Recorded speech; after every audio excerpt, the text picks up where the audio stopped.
Australia has approved therapies using ecstasy and psilocybin. Australia is the first country in the world to allow the use of psilocybin and MDMA to treat depression and post-traumatic stress disorder. These infamous agents have shown therapeutic benefits in many studies in patients.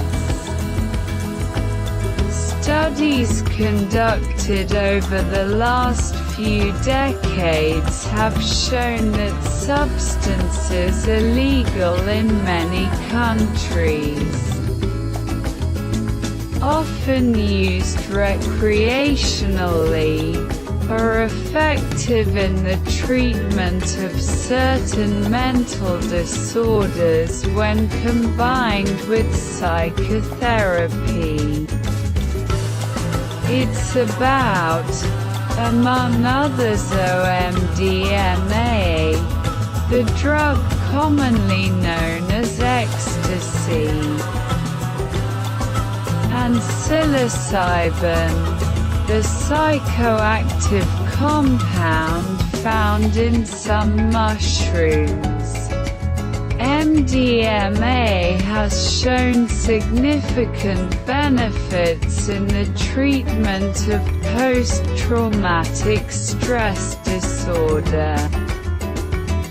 In turn, psilocybin, as researchers have shown, when combined with psychological therapy, is as effective in the fight against depression as the leading antidepressants.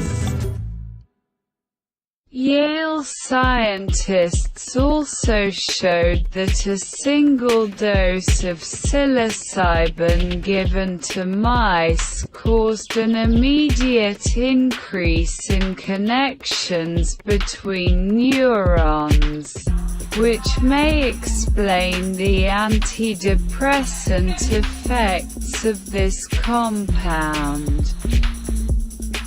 In turn, researchers from the Johns Hopkins University School of Medicine determined that the beneficial effects of psilocybin-assisted antidepressant therapy can last up to a year after the end of treatment. Both MDMA and psilocybin have also shown potential in treating anxiety, anorexia, and addiction. The Australian authorities have decided that 3,4-methylene dioxymethamphetamine, or simply ecstasy, can be used and prescribed for medical purposes. In addition to it, you will also be able to use the magic mushrooms, i.e. psilocybin.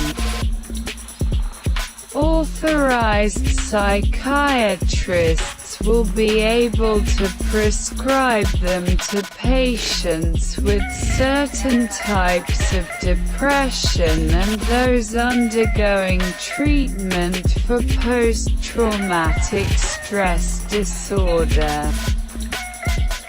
A similar step was taken by the state of Oregon, where from January 2023 you can legally use psilocybin for therapeutic purposes under the supervision of a specialist.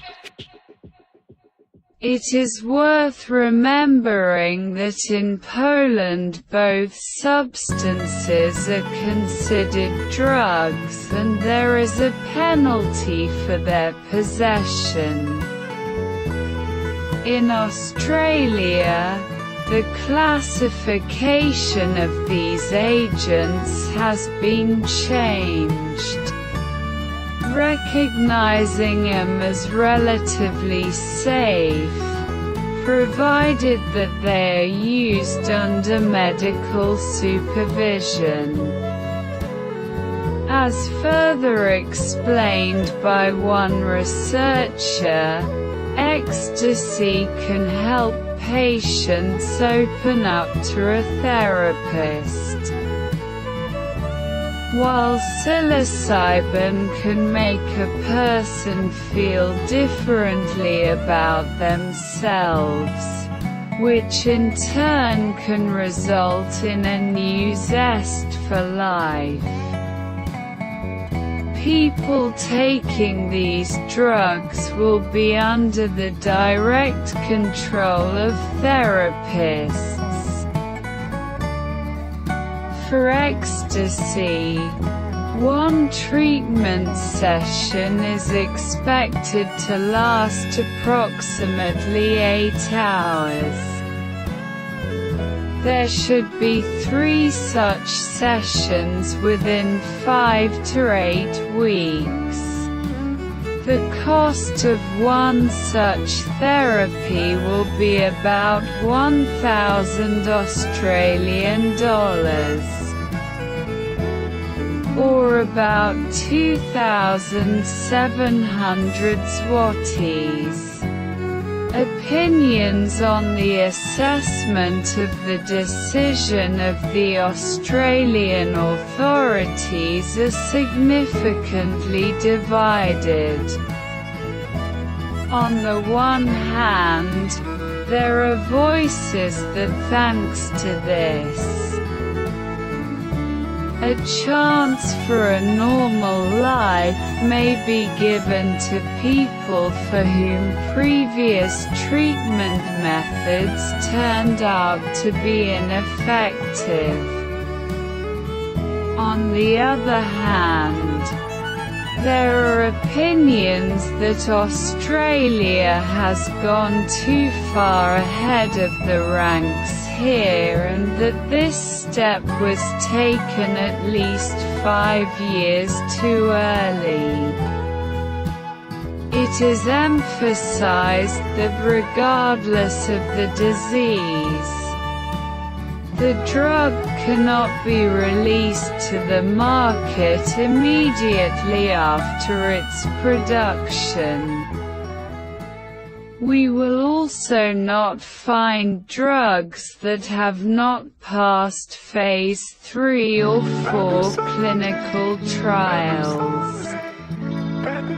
Anyway, the representatives of the state institutions responsible for issuing the decision in question admit that the effectiveness of this type of therapy in the case of mental illnesses has not yet been thoroughly confirmed. This seems to be one of those situations where risk is taken, as for some patients the potential benefit may outweigh the risk. The more so that in the context of some of these people there are currently no other available treatment options. At the same time, they will be warned not to expect such therapy to be a miracle cure for their problems. There are also known cases where such treatment caused some patients to relive their traumas. Therefore, The risk of side effects in this case also exists.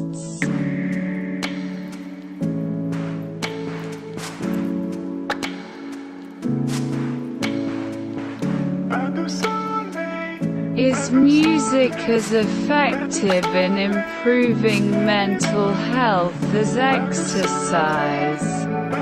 New research suggests that singing, playing an instrument or listening to music has a positive effect on mental health, with benefits similar to those of exercise. A new meta-analysis has confirmed something that many music lovers take for granted, namely that singing, playing or listening to music can improve well-being and quality of life. A review of 26 studies has shown that music has a positive effect on mental health, comparable to the benefits of exercise. The research was published in the journal JAMA Network Open. More and more studies are finding links between music and well-being. However, the effect of music on mental health and the mechanism of action here is not entirely clear. There is growing evidence that music has the ability to broadly promote well-being and enhance the quality of life. However, the positive association of music with well-being is still unclear,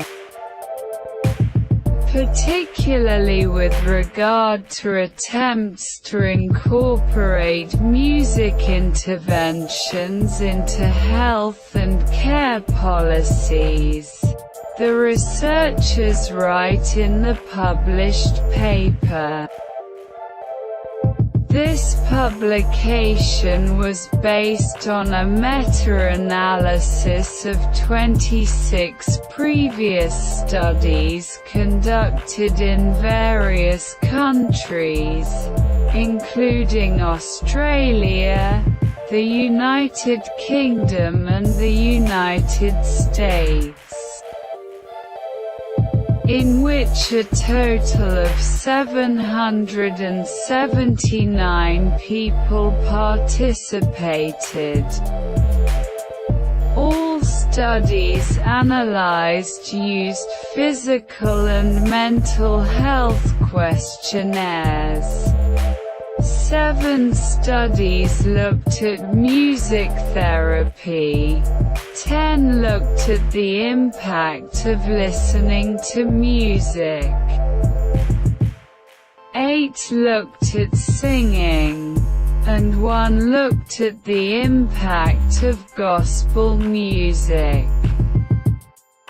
A meta-analysis confirmed that music is associated with significant improvements in well-being, as measured quantitatively by standardized quality of life survey data. The effects were similar whether the participants were singing, playing or listening to music.